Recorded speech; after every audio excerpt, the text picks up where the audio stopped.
Kartik classes IT में आपका स्वागत है। और आज हम जो पढ़ने वाले हैं वो है आपके तीसरी मोटर को कंट्रोल करने की विधि है। उसमें हम पहले वो विधि पढ़ चुकी है। आज जो विधि पढ़ने वाले हैं वो है वार्ड-लियोनार्ड गति नियंत्रण विधि है। Ward Leonard speed control method. Ward Leonard विधि द्वारा डीसी मोटर की जो स्पीड को कैसे कंट्रोल किया जा सकता है और कैसे उच्चतम से निम्नतम गति को बढ़ सकती है। सबसे पहले हम शुरू करते हैं और इस टॉपिक के साथ शुरू करते हैं कि ये आपको डायग्राम में बना है। वार्ड-लियोनार्ड विधि के बारे में आप देखें कि वार्ड-लियोनार्ड विधि की आवश्यकता क्यों पड़ी। सबसे पहला टॉपिक ये है जो दूसरी मोटर है, जैसे कि हमने पहले पढ़ा कि आप आर्मेचर कंट्रोल मेथड या फील्ड कंट्रोल मेथड से भी किसी भी मोटर की क्या कर सकते हो, गति को क्या कर सकते हो, परिवर्तित कर सकते हो, कम ज्यादा कर सकते हो या दूर कर सकते हो। गति परिवर्तित करने के दो फॉर्मूले आपने पढ़े थे करने। ये है आपके क्या है फाइन ZNP अपॉन 60A। तो इसके n का जो फॉर्मूला निकलेगा क्रॉस गुना करेंगे तो यहाँ पे ओके ये कहता है क्या हो गया 21 ये तो याद रखिएगा it is equal to 5ZNP upon 60A। इसको जब क्रॉस गुना किया जाता है तो EB multiply by 60A is equal to 5ZNP। और जब n की वैल्यू मुझे निकालनी है तो बाकी सब चीजें क्या करनी जाएगी। EB के नीचे यहाँ पे EB multiply by 60A divided by 5ZNP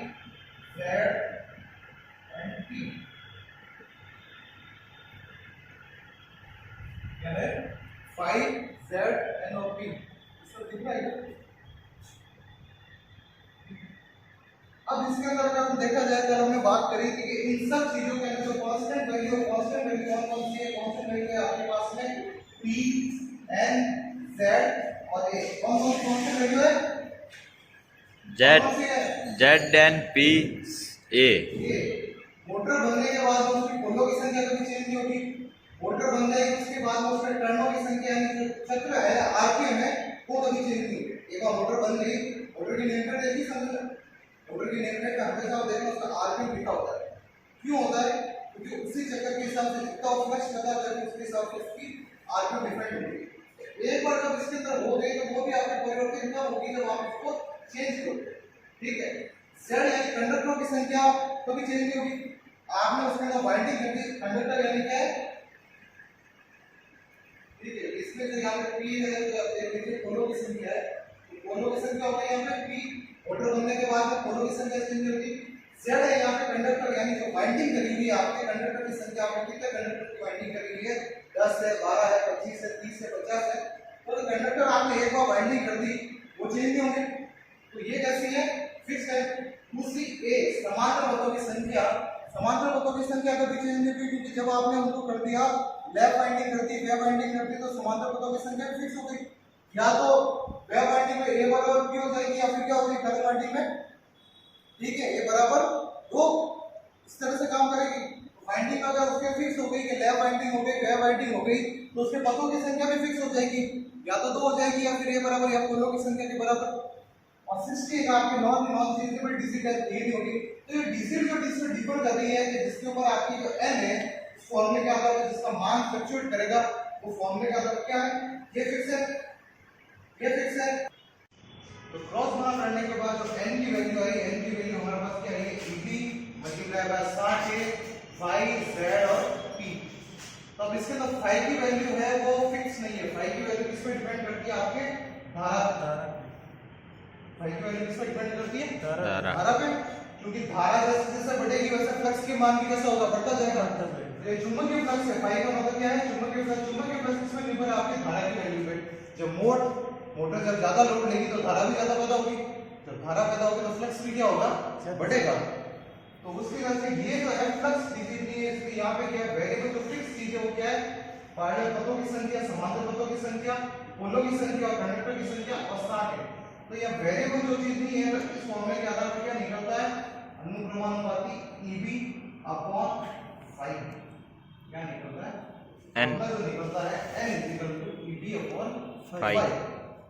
यानी जो n है यानी जो मोटर की स्पीड है वो किसके समानुपाती है EB के यानी बैक ईएमएफ के तो समानुपाती और फ्लक्स के व्युत्क्रमानुपाती, यानी फ्लक्स जैसे जैसे कम होगा मोटर की स्पीड वैसे ही बढ़ेगी, और फ्लक्स बढ़ेगा तो मोटर की स्पीड घटेगी।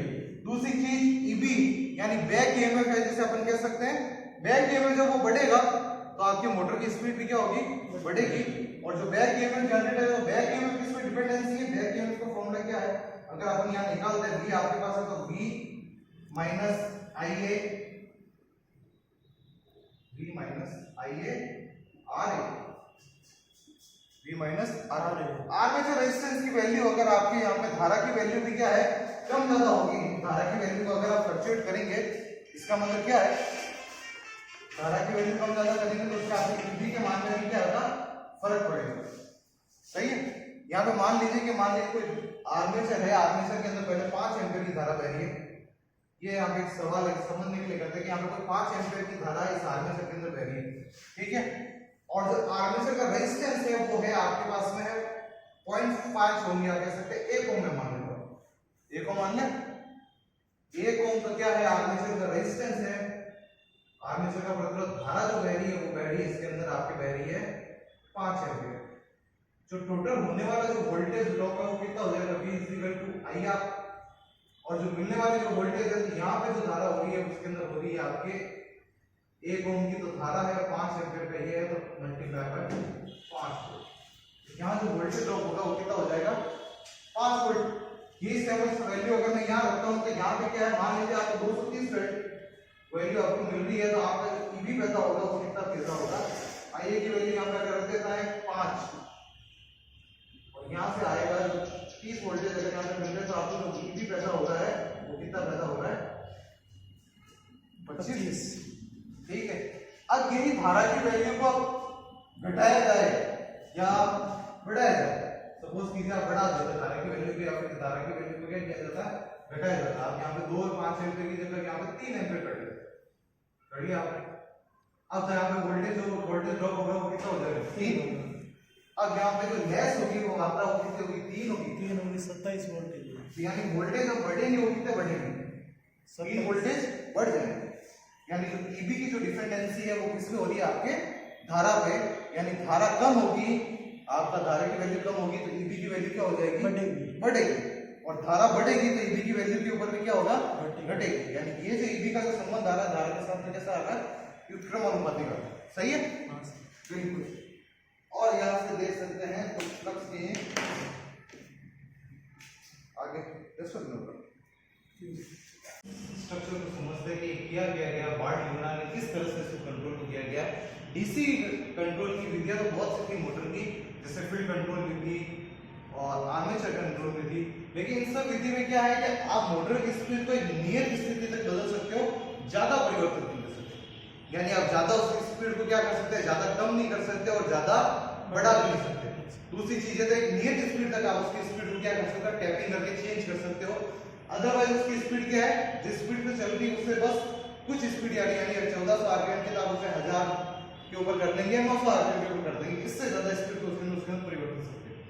बार्ट-ल्यूना जो वैज्ञानिक है उन्होंने क्या किया कि ऐसा स्ट्रक्चर तैयार किया जिसके द्वारा इसकी स्पीड को क्या किया जाता है, कम से कम पे किया जा सकता है और अधिक से अधिकतम पे किया जा सकता है। तो ये बार्ट-ल्यूना ने इसलिए मेथड इसलिए इंपॉर्टेंट है क्योंकि इसको क्या किया जाता है, डीसी मोटर की स्पीड है जो क्या कम से कम पे और अधिक से अधिक पे दूसरी स्पीड जो कर सकते हैं, उसके बाद मोटर को जो चलाया जा सकता है वो स्पीड में क्लॉकवाइज।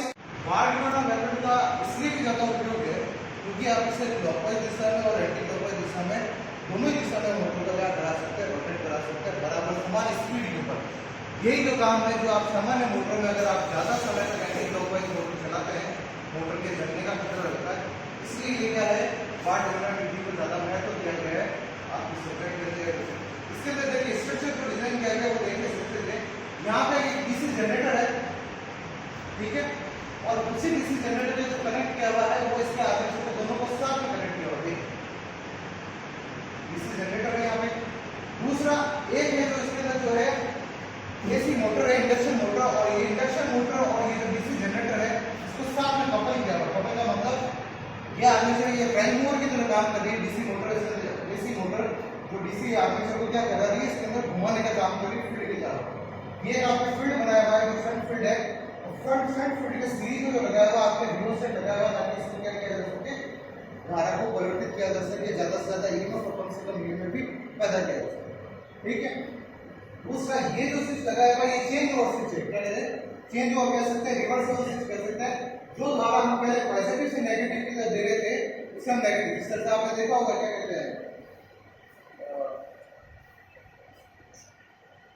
इंटरमीडिएट स्विच कैसे काम करता है, इंटरमीडिएट स्विच काम करता है, से इंटरमीडिएट स्विच का सिंपल है ये, इंटरमीडिएट स्विच से जहां से पॉजिटिव मिल रहा था वहीं से क्या हो जाए, नेगेटिव मिलना शुरू हो जाए। कि बेसिकली जैसे यहाँ से है, इसको यहाँ दिया हुआ है, अब ये जो टर्मिनल यहाँ कनेक्टेड है, जब यहाँ से आपको चेंज ओवर करोगे, जिस टर्मिनल से पॉजिटिव मिल रहा था उस टर्मिनल पे क्या मिलेगा, नेगेटिव, और जहाँ से नेगेटिव मिल रहा था वहाँ क्या मिलेगा आपको, पॉजिटिव। समझ में आ रही बात?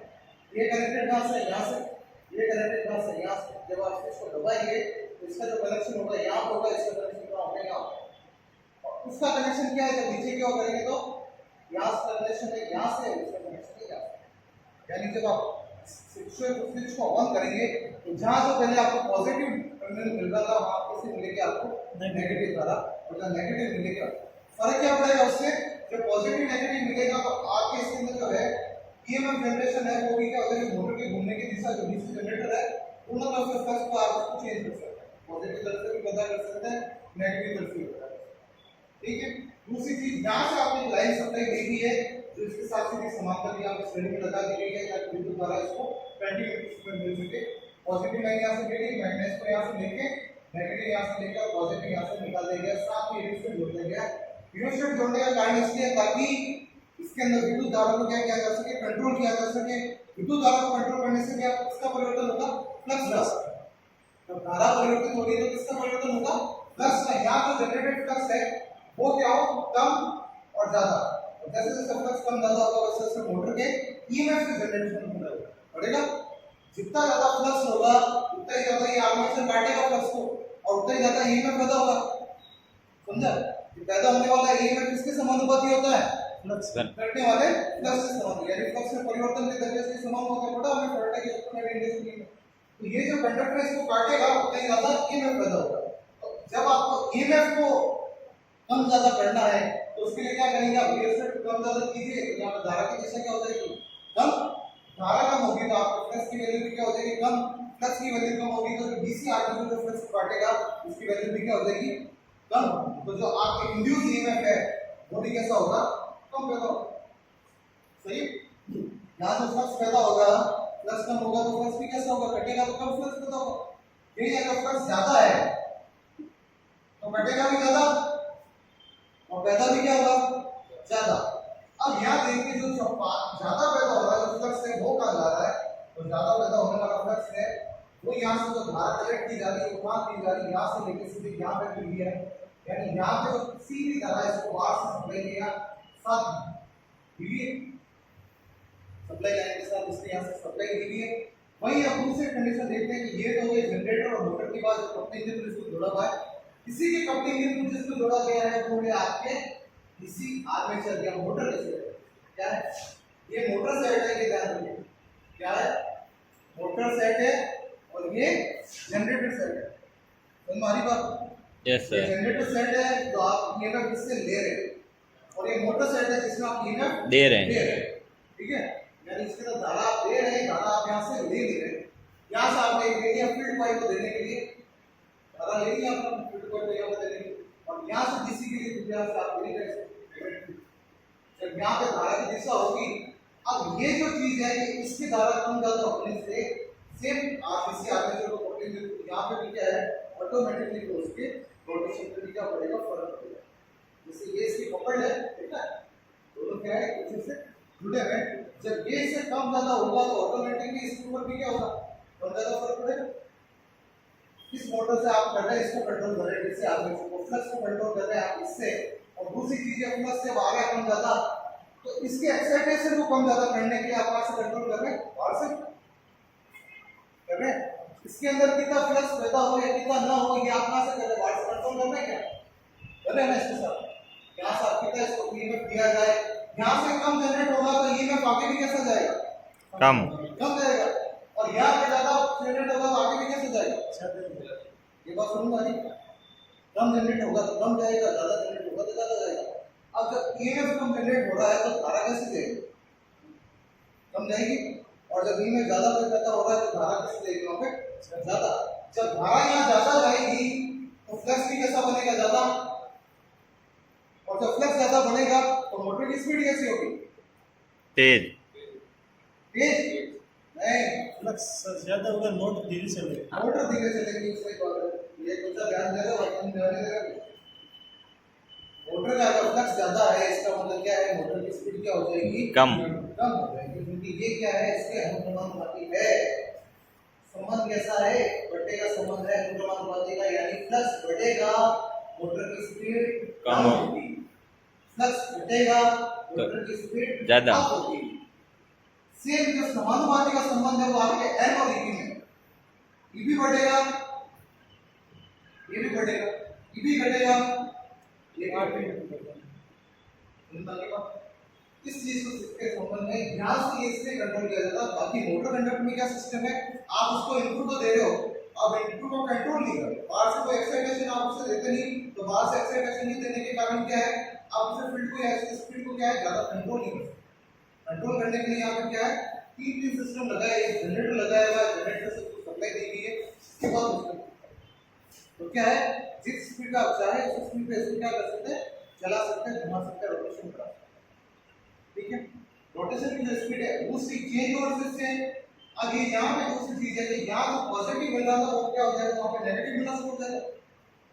ये में पता लगा चेंज ओवर से यहाँ से इन्हें जहाँ पॉजिटिव दे रहा था वहाँ नेगेटिव देगा, तो जहाँ ये लाइन जो पॉजिटिव जा रही थी वहाँ क्या हो जाएगी? नेगेटिव जाने लग जाएगी।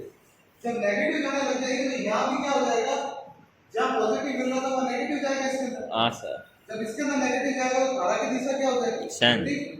पहले जो चल रहा था जैसे क्लॉकवाइज चल रही था उसको एंटी क्लॉकवाइज चलाना भी क्या है? आसान है। आसान। आपके एक चेंज ओवर से आप क्या कर सकते हैं? क्लॉकवाइज से रिवर्स होते कर सकते हैं, एंटी क्लॉकवाइज से रिवर्स। मोटर को आप सीधा चलाना सीधा चलाइए, उल्टा चलाना उल्टा चलाइए, और जिस आर्क में डिसाइड करना इसमें इस विधि का क्या उपयोग किया जाता है? आपका उपयोग किया जाता है इसका ज्यादातर किया जाता है पेपर मिल के अंदर।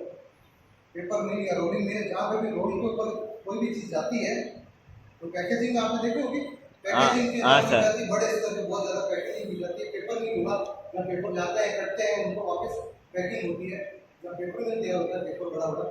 रोलिंग मिल, पेपर मिल, जहाँ पे स्पीड अपने आप इस तरह का तेज या कम कर सकते हैं वहाँ इस्तेमाल होता है। ठीक है, और दूसरी चीज है एलिवेटर में भी कई जगह इसका उपयोग होता है। वैसे एलिवेटर स्पीड मोटर का उपयोग होता है, ज्यादा उपयोग किया जाता है रोलिंग मशीनों में, जहाँ पे इसको रोल करने के लिए हैवी लोड को भी ले सके और मोटर की गति को आप कंट्रोल कर सके, तेज चला सके, कम कर सके। वीडियो को अच्छा लगा हो तो सब्सक्राइब कीजिए, लाइक कीजिए।